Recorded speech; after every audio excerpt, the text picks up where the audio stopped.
Broadcasting from IDC Self-Sync headquarters, this is IDC Self-Sync Live.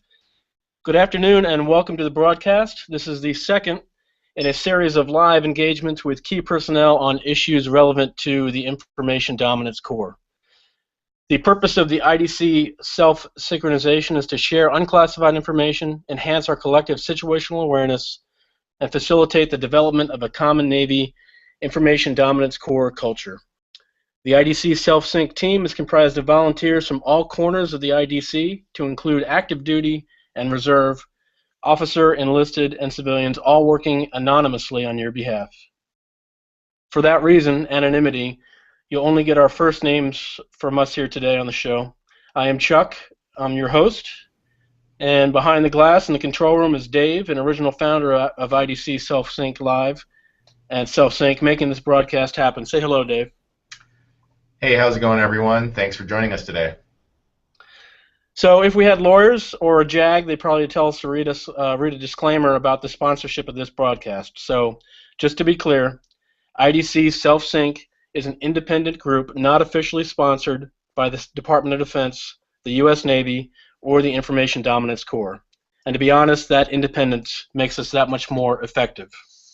So again, the information and opinions presented in this forum by IDC Self-Sync team and their guests should not be construed as official in any way.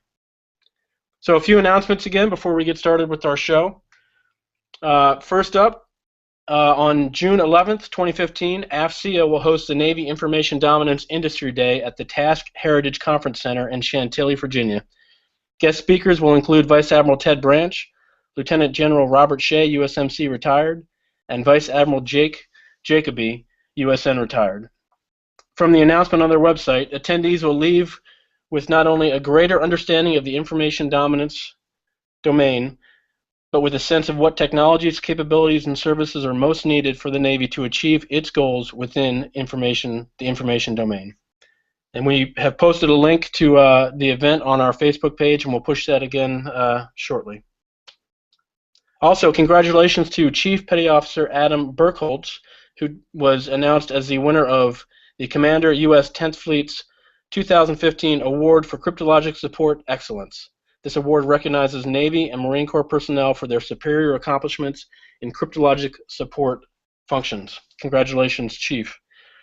Chief Burkholz was nominated due to his exceptional leadership as the Nyack Yokosuka Fleet Electronic Support Leading Chief Petty Officer during calendar year 2014. He's currently assigned to Nyack, Bahrain. Congratulations, Chief Burkholz, and to all of the nominees. And finally, congratulations to Commander James Atkinson, III, USN, this year's winner of the Captain Joseph J. Roquefort Information Warfare Officer Distinguished Leadership Award. Commander Atkinson is currently assigned to the staff of Commander Carrier Strike Group 3. He's a prior enlisted cryptologic technician who has served with distinction for over 25 years. Congratulations, Commander Atkinson, and to all of this year's nominees. Moving on, it's my distinct pleasure to introduce our guests, Lieutenant Jim Disch and Master Chief Russ Ross. Lieutenant Disch is the Information Dominance Corps Enlisted Community Manager, and Master Chief Ross is the Cryptologic Technician Network's Enlisted Community Manager. Gentlemen, good afternoon, and thank you for participating. Glad to be here. So starting with Lieutenant Disch, can you just outline your duties and responsibilities as the IDC ECM? Sure. Good afternoon, everyone. So I am the IDC ECM Community Manager, and that encapsulates all 5 cryptologic ratings, IS and IT. If you're wondering where AG is, they actually still fall under aviation in their shop for purposes of community management and detailing. So They're just down the hall from us, but just because of the way they're set up with training, education and training, and leadership in their shop, that's the way it's set up. So what I'll discuss with you today is the 7 ratings that we do have in the IDC shop. That encompasses about 25,000 billets and that many sailors as well. We have a battle rhythm throughout the year. Some stuff that we do on a daily basis, weekly basis, monthly basis, annual basis. I won't get into all the details, but just suffice to say that we're looking at all facets of community management, sessions, conversions into the rating, conversions out of our ratings, advancements is a big one, fleet reserve, and any kind of thing that would happen that a sailor would desire to do via 1306, i.e. higher tenure, or things like that. So that's our shop, that's what we do. And obviously, Master Chief Ross, sitting next to me here, is specifically focused on the CTN community, which is of great interest to all, obviously. So you can answer specific questions, and also we'll go into some generalities as well, if needs be, on just on technical advising and what they do on a daily basis. Awesome, thanks. And then, Master Chief Ross, if you could just give us an overview of your duties specific to the CTN ECM job. Yes, sir. This is Master Chief Ross. Thanks, everybody, for showing up. What I do, the same as all the other community managers. We're responsible for pretty much everything that Lieutenant has just said, but I do it only for the CTN rating. Again, SRB management, NEC management, promotions, HYTs, conversions, whether it's PAC or fleet returnees, and everything like that. We also monitor and make the approvals for the C-Wage system as far as in-rate quotas, so that sailors can re-enlist, convert in and convert out quotas, so that they can either become a CTN or convert from one rating to another rating, as well as promotions too. Awesome. So, Enlisted Dominance Corps, enlisted community management. What would you say is the general health of our IDC enlisted community at this point? Well, obviously, it seems like for whatever reason, mostly because of growth, we seem to find ourselves a little bit short of personnel for the billets that we have. Some of our ratings are manned just fine. CTI is fine. CTM is manned well. IS is manned well. CTT is doing well. CTN, CTR, and IT are our 3 ratings that we're trying to gain some more inventory, and it really is mostly because of growth. We're looking to over the last couple years and open through next year, we'll be gaining about 1,600 additional billets into the IDC. Now the lion's share of that is CTN. So we're trying as hard as we can to responsibly grow that rating in the IT and the CTR ratings. I say responsibly because, if we're short 1,000 sailors and you want to bring 1,000 sailors in this year alone into one rating, you can imagine that the ripple effects, the second, third, fourth order effects that occur when you do that. So we have to grow as fast as we can, but do it responsibly and sustainably so that we can keep sailors for a career and keep the advancement competitive with the rest of the Navy and things like that. So, and not stress the schoolhouse beyond breaking point. There's several points of failure you have to consider when you're trying to bring folks in. So what I would say is we're doing well. We're a good community. We've got great folks. The ones we do bring in from off the street and via conversion are smart young sailors. ASVAB requirements are high. The schools are tough. Just for example, the CTN attrition rate down at the race school is what, 25, 30%. It's no joke. It's not easy. And so the ones that come through are smart ones. But I would say that we're doing okay, but we're always looking to get more guys. So let me unpack that a little bit here. So you said 1,600 new CTN billets, is that right? Not CTN, IDC billets. So IDC writ large. Okay. CTN, CTR, right? Everybody's growing. So, and no communities are downsizing. It's growth across the board in the IDC enlisted world. No, as a matter of fact, the CTTs a couple years ago started. They lost some billets, and as a matter of fact, I don't know if anybody's familiar with in the MPT&E world, we had an issue with the cruiser issue with taking the billets offline. What were they going to do with the cruisers? We lost all that but it showed that we were overmanned, and so we were trying to get ahead of that, and we were actually been putting some downward pressure on CTT inventory for the last couple of years. But just last fall, they put all that EPA back in. And so we are able to, from now on, we'll keep the ones we got, and the CTTs that want to stay CTTs for a career can do so.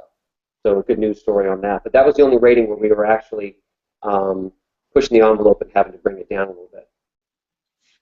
So where then would you say we're incurring risk right now when it comes to manning, enlisted manning?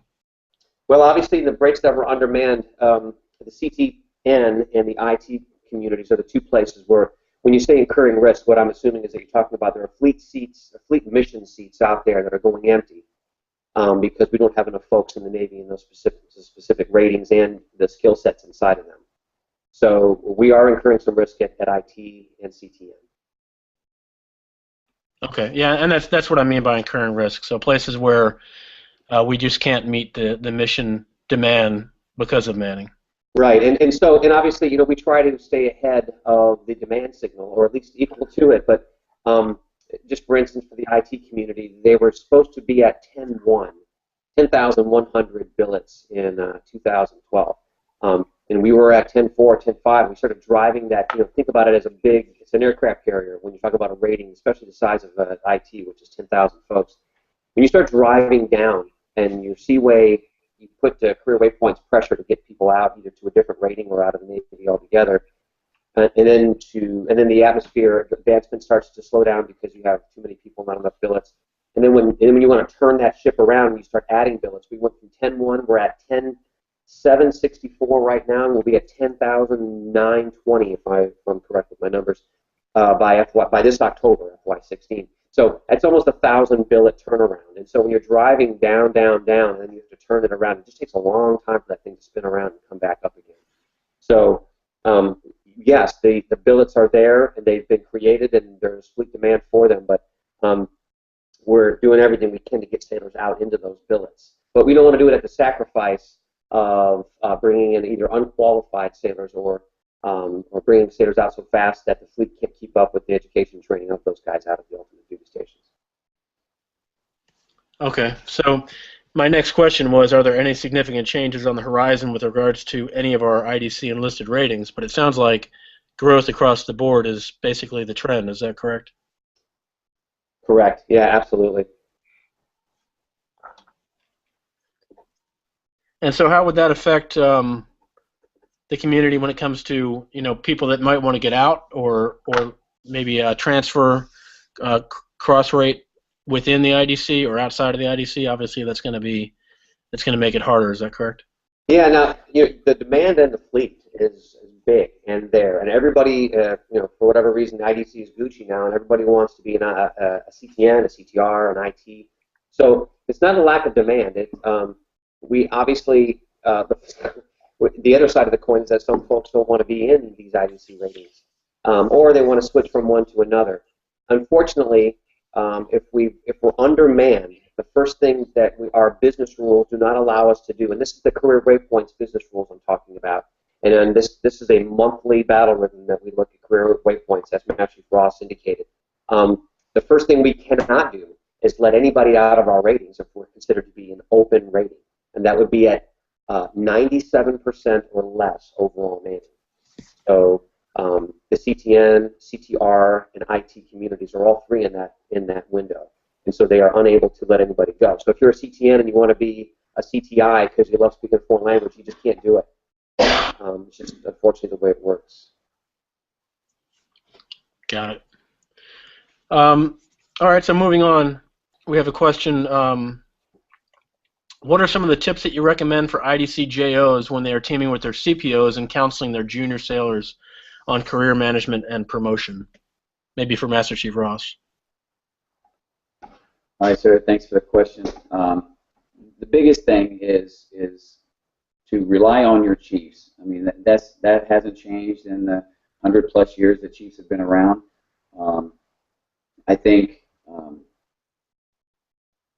the main mission of the chief is to take care of their sailors, make sure everything gets done appropriately and responsibly, and also to mentor that junior sailor or that junior officer, and being intimately familiar with the sailors,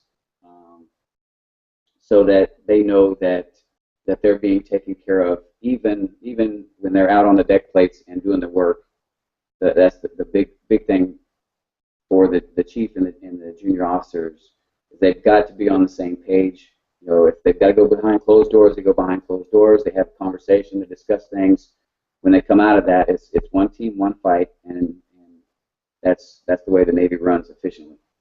Yeah, I would just add to that, specifically for us in manpower, the DIVO has, and the DIV chief, and the department head for that matter, right? Well, let's just go up the XO. Everybody's got to be intimately aware of the sailor and his needs. And when we're talking about manpower, we're talking about submitting a career waypoints request to re-enlist in a current rating. We're trying to go to a different rating. Some sailors neglect to ask for a re-enlistment quota, and they get down to a certain where they can't negotiate for orders if they don't. And you don't want to lose 1 month, 1 minute out of your negotiating window to just because you simply neglected to put in a re-enlistment request. And for the CTTs, when they were, there was seaway pressure, and they were saying, hey folks, I can only keep so many people this month, and you may want to look at making yourself available for a lat transfer. And they would ignore it and only put CTT, and then what happens is they get denied, and then they find themselves behind the power curve trying to find another rating because they don't want to get out of the Navy. So what I would say is that a drumbeat from the NC or the NC collateral duty person, whoever's at your command, is required of the DIVO, JIP chief, department head XO. If they're not fully aware of the sailors that are in their window, the ones that have applied, the ones that have been approved, the ones that are still working it, then they need to be, and that's imperative. Yep. So, to that end, then, are there any forums or sites you use to communicate the most up-to-date community info? Guidance that sailors can look to and kind of strive to achieve. Yes, sir. On the npc.navy.mil webpage, you can go under Enlisted and then Community Management. And inside of Community Management, you'll find all the different areas as far as aviation, nuke, information dominance core, supply, operations, et cetera, et cetera. And they can simply go to that web page. When you go into, let's say, information dominance, what will happen is that it brings up every single rating within our domain. And there's links. You can click on any of them that you're interested in. That page also talks about the IDC in general.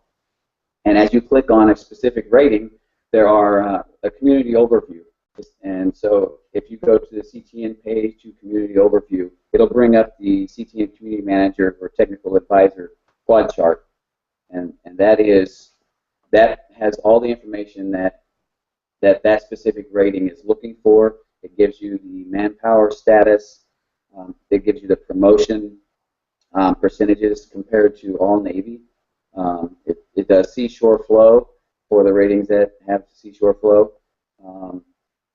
It also says, the pay grades in which we have billets and sailors for, and what the percentages are, so that they can kind of take an educated guess on how promotion is going to be for the next cycle. The lower the percentage of manning, the more that is most likely going to be advanced to.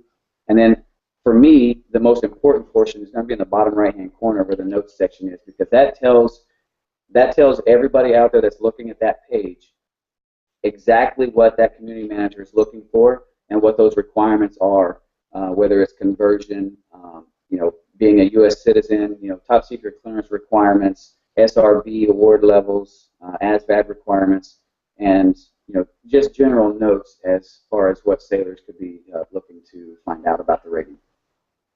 Yeah, and the other part of that page below the community overview is the career path. And each rating in the Navy has a career path, and it shows exactly how you would walk through a notional 30-year career, starting from your first one, and then moving on through, and you do a seashore based on the seashore flow that you have for your rating, how long that would be, and then what types of tours you'd be looking to do. So there's a ton of information out there about what sailors should be looking for in order to be successful in their specific rating.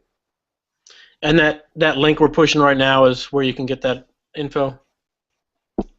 Great. Yes, that's correct. Awesome. So let me take a question from the audience then, because you mentioned seashore rotation. So a question from Jason M. How strictly enforced is the CONUS billeting for ITs, and why did they switch from that format or to that format from the seashore flow? Well, so IT is kind of a weird community in that they go in CONUS, out CONUS, simply because when you try to divvy up billets so that you can evenly disperse sailors in a career to move from one job to the next, there's just not enough C billets. So what they do is they incorporate all the C billets for IT and then all of the Type 6 for overseas shore duty billets, and they push them together, and that is the out CONUS. So when you talk about out CONUS, what we're saying is anything sea duty related, Type 2 or Type 4, and 3 for that matter, and then Type 6, all of that. So the only thing that would be shorts or CONUS would be Type 1 in CONUS. So you should follow that. Now, obviously, we also have the length of each of those tours. So IT, although they're in CONUS, out CONUS, they still have a length of time they'd like you to spend in those tours. Your first out CONUS tour should be 42 months. Your second, and then your second short tour with 36 months. And you can find that on the quad chart that you have a link to when you look at the IT specifically. So although they are in CONUS, out CONUS, they still do follow a in CONUS, out CONUS schedule. And what I would say is, how locked in is it? Well, it all depends on availability. And so the detailer is intimately aware of these career paths and what you should be doing, as well as the sailor. So they know what you should be taking, and of course they're going to try to get you into that job that follows your career path. But as CMS ID works and the way we have to fill billets that pop in there as requisitions and priorities, sometimes you have to take what's available and most needs of the Navy. So you may be asked to take a job that would be outside of that in-CONUS, out-CONUS rotation, or seashore as well, just to be more general about it. Sometimes you have to take things that are outside of that. But what I would say is that you should be your first desire to follow your career path, and your detailer should do everything possible to do that as well. Okay, and for Jason, if that doesn't answer your question, feel free to hop into the chat window and re-ask it or re-attack. Another question from the group. First off, a shout out to Master Chief Ross for helping Bleak Patterns convert and get to where he is now. So nicely done, Master Chief Ross. And his question is, he's currently going through JCAC as a 6-year fleet returnee, and his plan is to eventually go officer or warrant. Why is the cyber warfare engineer extremely hard to get into, and would it ever open up? Not sure if that's an ECM or an OCM question, but I'll throw it your way. Yes, sir, and Bleak Patterns, thanks for the question. It really is more of an OCM type of question, but I'll let you know this, is that if your aspirations, your drives is to become a warrant, then by all means, you need to prepare yourself. The reason why it's so competitive is that we have a limited number of billets for that actual work role and that expertise. So we want to get the best of the best. And in order to do that, it has to be very difficult. The requirements are very stringent. The knowledge is got to be there. There can be no questions whether or not that person has the skill, the drive, and the desire to fill that job. Is it going to open up? I don't think it will. And just for the simple fact, as I stated, it has to be very competitive. It's kind of like, success with anything. If it's very easy to do, everybody would do it. That's kind of like our ion operators. Yeah, I'd like to add to that as well. So just because of my time as the officer detailer for the IWs, the cyber warrant, there's only so many cyber warrant billets right now. So whether or not it will expand is tough to say, and that will truly be up to 10th Fleet and Admiral Tide to decide if she wants to expand on that work role. The cyber warfare engineer, you say both. You say cyber warrant and then cyber warfare engineer. Obviously, both very different programs. Cyber warfare engineer is also a small program with limited footprint, and it's actually not a 20-year or a 30-year career designator. You only to do 5 years in the cyber warfare engineer field, and then lat transfer to what would hopefully be IW, but you don't have to. But both of those are very tough, and the bar is high, and they want to keep that bar high. Obviously, as we're trying to build experts in the cyber community, we want to make sure we don't take any shortcuts into folks that are going to be training the trainers, if you will, have a very high bar. And so, cyber warrant is just a simple fact, like Master said. There's just not many folks. There's not many billets out there, and then the ones that are out there, it's a limited pool of people in the CTN community who are looking to go do it. So the 9308 requirement is difficult but necessary for that. And to follow up with that is to prepare yourself if that's something that you're interested in doing. You have to make yourself as marketable as possible. There's plenty of courses out there that you can take, college, online classes, certification courses. Get as many certifications as possible because it's just like building your resume. The better your resume looks, the more information that you can gather and retain and show that you know that information is going to help make you more competitive for those jobs. All right, thanks. Next question from the audience. Hold on, let me scroll back up here. So how do CTNs get into the 9308 Interactive On-Net Operator NEC? What's the training pipeline and selection process like, and what do you recommend for sailors who want to be in this job? So the Interactive Operator Program, again, like the cyber warrant and the engineer, it's very difficult. The training pipeline is approximately 6 months, 7 months, depending on how well you do. And obviously there is an attrition. The attrition is very high, so the failure rate is very high.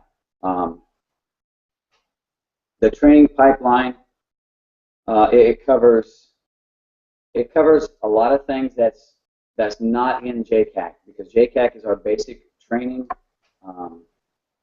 The biggest part of the training pipeline that people find is programming. That is the most difficult, programming and logic. So the way that somebody would do that is we have very few billets for E4 and below to go and do that. But if the sailor meets those requirements that's needed, then that is still a possibility. So if you're in JCAC sailor and JCAC is not a difficult thing for you to accomplish graduation-wise, every sailor has the opportunity. What happens is that if their GPA is a certain percentage or higher, they will have a mobile team come down from headquarters, and they will give an assessment exam. This assessment exam is very in-depth.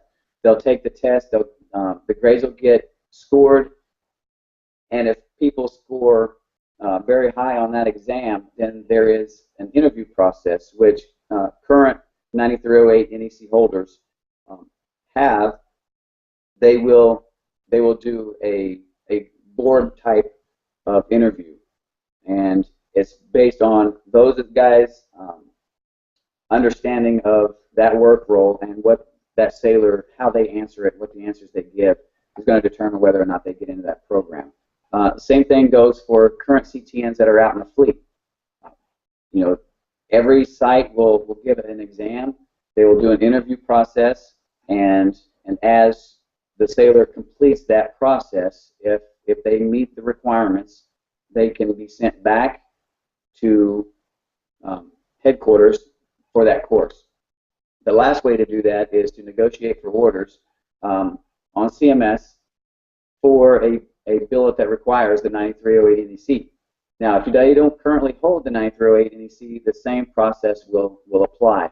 So if there are sailors out there that's interested in becoming an operator, they need to let their chain of command know about 15 months out from their PRD so that they can take the exam, they can go through the screening process, and as that comes through and they are successful in that process, then they'll get orders to go to that training. All right, so multiple paths, but honestly, or obviously, you have to be the best of the best to do that work. Accurate statement. That is correct. All right, another question from the group. From my understanding, for certain languages, year group CTIs are pretty overmanned. What would you recommend to a sailor in one of those year groups or one of those groups who wants to stay in the same language? Well, that's a good question. You know, when you're overmanned in certain, we don't. Okay, let me go back. We don't strictly do community management by year group alone. We don't have our magnifying glass on, look at a year group, and slash and dash, or go out and get 100 extra guys depending on that one year group. We look at the year groups on either side of the one that is either above or below where it should be, and then we look at the rating as a whole. And when I say rating as a whole for CTIs, I've talked about those 4 different language regions that we use. So we have in case people don't know, we have the CTI language broken up by 4 different language regions. And then, of course, the rating as a whole is together. So wanting to stay and speaking a specific language is obviously desirable for most folks. I mean, maybe some people like learning 3 different languages, but for those who've learned a language and want to keep doing it, you simply need to request that. And this is, again, where we get the career waypoints pressure that comes in on a monthly basis. And right now, the CTI technical advisor is Chief Morris, and he's got to wade through the folks that want to stay and the folks that want to do something else. His first instinct, of course, is going to be to take a linguist in a potentially overmanned regional language and move them to a different language. So simply sending them back to Monterey and learn a different language, and then employing them still as a linguist, just doing it in a different language. So best case scenario, you stay doing the language you like. Second case is that you may stay a linguist, you just have to do a different language. Obviously, at the end of the day, the worst case scenario would be that you don't need you as a linguist anymore, and then you could do potentially something else in the IDC, or if you have your sights set on something else in the Navy that's undermanned. Ideally, we want to keep everybody doing what they're doing. That's our first and foremost goal, and then we come away from that as I described. All right. Thank you. Next question. What does the current chief and senior chief selection landscape look like for active and reserve? But without getting specific, Matt, you want to? Well, In general, for the IDC, promotion is above the Navy average. So if somebody's worried about not promoting or not having bills to promote to, that should not be a concern. What I would say is that if you're a sailor and you are staying in the same geographic area, doing the same type of jobs at the same commands, that's not very good. We want sailors with a diverse background, with a diverse knowledge base and understanding for the rating for which they are serving. So I think that as long as you don't come to work and only do your job and go home, I think, which I believe most of the sailors out there are, they attain a collateral duty. They're throughout the command doing many different items, sailorization, making sure that their sailors are taken care of, conducting CDBs, things like that. That's what's going to make you competitive for promotion. For E7 or E8. Yeah, and just taking a look, I happen to have the time and grade report from all the IDC communities and bounced against the all Navy. And what I'll tell you is that all all of our ratings, except for IT, are below the Navy average to E7, meaning they get to E7 faster than Navy average. Navy average is 13.8 years to be a Chief Petty Officer. In contrast, the IS community, for example, is at 10.6 years that they make Chief on average. So you can see how good the IDC is. And at the Senior Chief level, all but 2 ratings are below the Navy's average. The Navy average to Senior Chief, just for folks' knowledge, is 17.9 years. And in contrast, it looks like the lowest one here, well, again, is IS, is at 15.7 years to get to Senior Chief. Does that help? Yeah, absolutely. And I mean, wow. Sounds like it's a good time to be in the IDC in general. No, it is. Amen to that one. Next question: will NSW billets grow, stay the same, or decrease for CTNs? And is it available to all CTNs or just